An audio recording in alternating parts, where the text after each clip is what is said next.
Everybody knows that the dice are loaded. Everybody rolls with their fingers crossed. Everybody knows. Comme beaucoup de projets, les contretemps sont nombreux. Les directions changent et les imprévus se multiplient. Il est temps pour nous de vous parler de l'envers du décor, de vous montrer quelques images inédites d'un projet qui aurait pu prendre une forme totalement différente. That's how it goes. Everybody knows. Bonjour et bienvenue dans les coulisses des Chroniques de la Guerre des Étoiles. Alors je me présente, je m'appelle Damien Régnier, je suis réalisateur, je suis aussi à l'écriture et au montage sur les Chroniques de la Guerre des Étoiles. Alors moi c'est Jessie, je suis co-réalisateur des Chroniques de la Guerre des Étoiles et aussi producteur exécutif et accessoirement mixeur son, enfin tout ce qui est editing d'effets et de son. Je suis un énorme fan de Star Wars et j'ai amassé pas mal de produits dérivés pendant plusieurs années, depuis que j'ai à peu près 5 ans. Et comme avec Jessie on sortait d'un documentaire sur la mode, et également comme j'étais quotidiennement sur le site de Star Wars Universe, c'était comme une évidence de leur proposer en fait un documentaire autour de plusieurs thèmes Star Wars. Au tout départ, c'est Damien qui a eu l'idée de faire un projet sur Star Wars.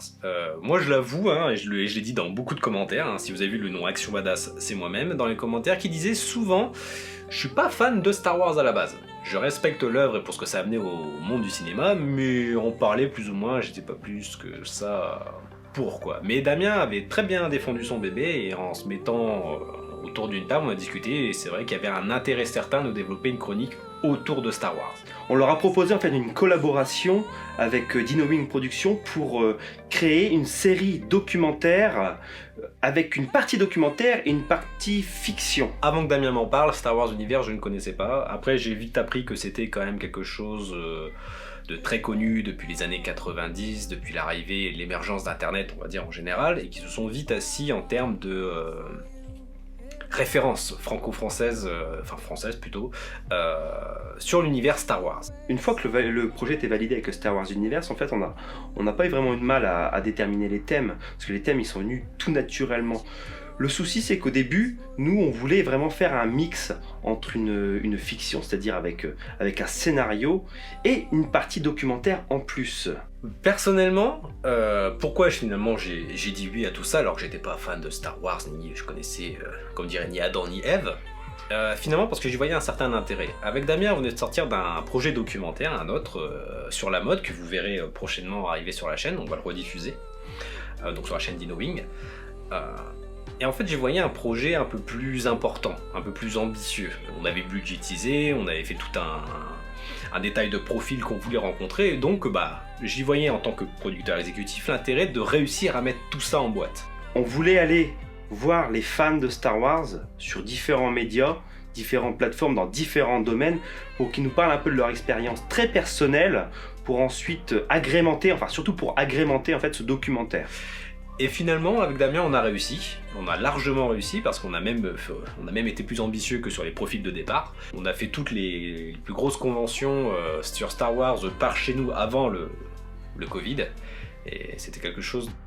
Toute la partie fictive qu'on avait préparée, tout le scénario, il était prêt à tourner. Et le problème, c'est qu'à ce moment-là, on a eu le Covid qui est arrivé. Et le Covid, il a changé pas mal de choses. On s'est retrouvé avec un décor qu'on avait préparé, un vaisseau spatial, un cockpit, et au moment du tournage, à quelques semaines près, hop, allocution de Macron, alerte mondiale, pandémie. Même si aujourd'hui on a appris à vivre avec le virus, au tout début qu'il est arrivé, ça a chamboulé beaucoup de choses. On avait beaucoup d'ambition sur une partie fiction, beaucoup d'ambition sur d'autres événements à les filmer, et on s'est retrouvé l'herbe coupée sous le pied directement. On s'est retrouvé avec l'incapacité de réunir une équipe technique, l'incapacité de faire un cast vraiment de qualité, et avec un tas de rushs, d'interviews en stock.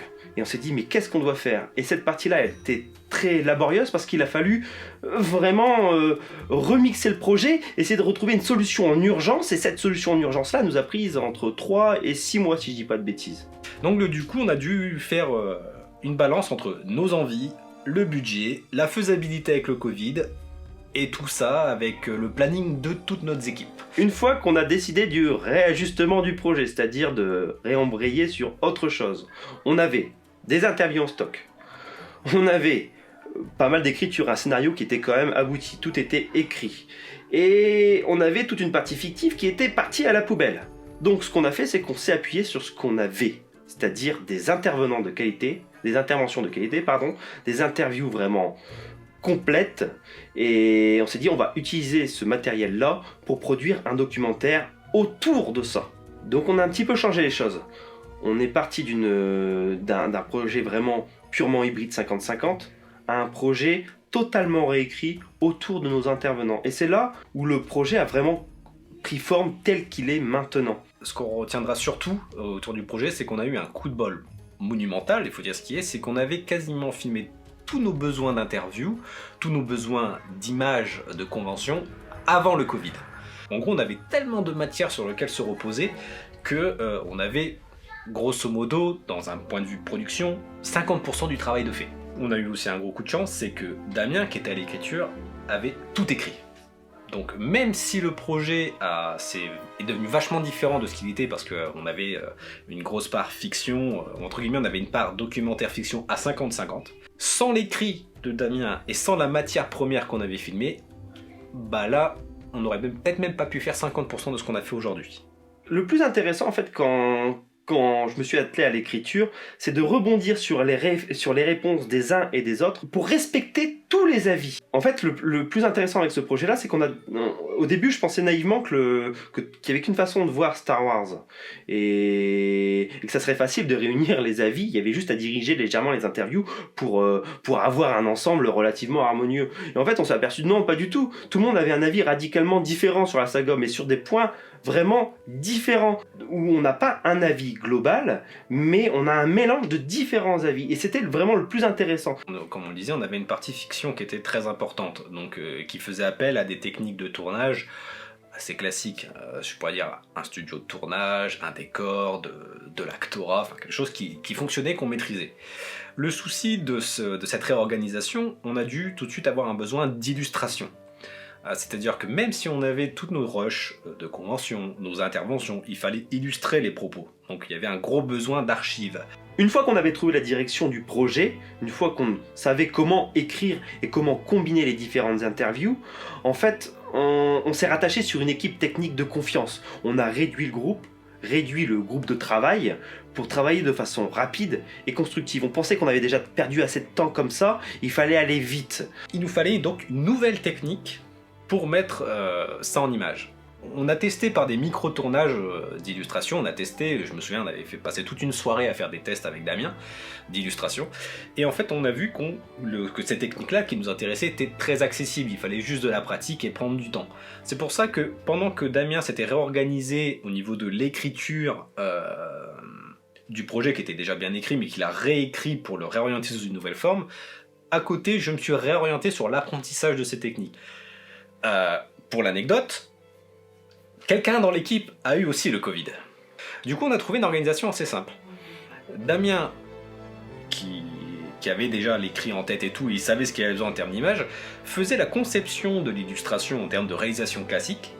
Il filmait ça pendant une semaine, ou 15 jours, ça dépendait du délai.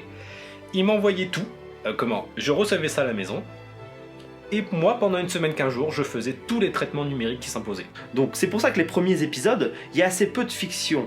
On est resté sur des images d'illustration. Mais à partir de l'épisode 3 et 4, là on a inclus un scénario dedans. Et on n'a pas voulu inclure un scénario bêtement, on y a inclus une mise en scène qu'on a storyboardée, qu'on a préparée, qu'on a écrit au préalable en amont. Et on a voulu également y ajouter une double lecture. Du coup on a un projet en fait qui réunit vraiment divers avis. Et le plus important pour nous aussi, c'était de ne pas l'inscrire dans une temporalité. On voulait que les chroniques restent pertinentes il y a 1 an, comme dans 5 ans. On voulait qu'à n'importe quel moment, les gens puissent s'arrêter sur cette série documentaire et puissent s'y intéresser. On a eu une chance aussi assez incroyable avec ce projet-là, c'est qu'on a eu des intervenants, des interviews de très grande qualité. On a eu des gens qui ont vraiment parlé avec leur cœur. On a organisé les interviews pour que ça soit des discussions avec l'intervenant. Et c'est pour ça qu'on voulait que l'intervention et que les paroles soient le plus sincères possible. C'est vrai que moi je vois pas forcément des spécialistes ou des profils, je vois surtout des humains en face de nous, qui nous ont accueillis, qui nous ont reçus. Certaines personnes se détachent du lot par leur accueil. Mais c'est vrai, c'était vraiment des très belles rencontres. On voulait pas forcer l'idée. Et quand on a essayé de le faire, parce que une interview dirigée, c'est un peu notre travail, et ben ça donnait pas forcément un résultat satisfaisant. C'est pour ça qu'on s'est toujours recentré sur des interventions le plus naturelles possible. Et c'est comme ça aussi que nous on a fait des rencontres de vraiment de grande qualité. Depuis toujours, les créateurs les plus emblématiques se servent de l'histoire pour créer leurs univers. Parce qu'on savait que la narration aurait une importance, donc on a fait un cast au niveau de la voix off. Et le fait de trouver Charlotte, en fait, ça a été le bon coup pour nous. Parce qu'en fait, Charlotte, elle aime Star Wars. Et en fait, ça se ressent dans sa voix. Elle a une voix très claire, ça amène de la féminité également à nos épisodes, ça en manquait dans le premier. Et elle a vraiment apporté, pas seulement son teint de voix, mais elle a également apporté un peu sa passion dedans. Et ça, je pense que ça se ressent dans cette série documentaire. Si je peux retenir tous ces moments de vadrouille qu'on a fait avec notre équipe, parce que je parle beaucoup de Damien et moi qui sommes à la réalisation, mais il y a toute l'équipe derrière. Franchement, c'était super riche humainement et rien que pour ça, je regrette pas le projet.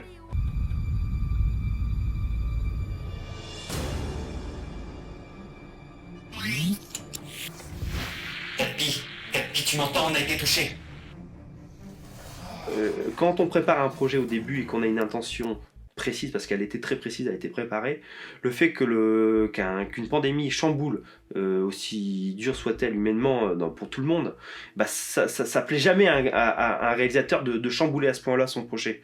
Mais il faut savoir qu'à l'heure d'aujourd'hui, on a fait quand même enfin Damien surtout, moi j'étais pas là à ce moment-là, a fait un court-métrage test. C'est quelque chose qui nous a quand même donné beaucoup l'eau à la bouche. Donc on sait qu'il y aura une suite, en dehors de notre partenariat avec Star Wars Universe, mais avec cette première idée. Il nous manquait trop de techniques, trop de personnel pour pouvoir vraiment aboutir à une version satisfaisante. Même si on est très content du résultat au final, la première version, on avait créé un personnage qui n'était d'ailleurs pas humain, on avait créé un robot dans l'espace, et toute cette première version-là elle me plaît encore beaucoup. On a vraiment à cœur de raconter des histoires. On a ce besoin et je pense que à terme, on arrivera à raconter ce qu'on a envie de raconter. Autre événement à venir, on aimerait bien en discuter avec vous.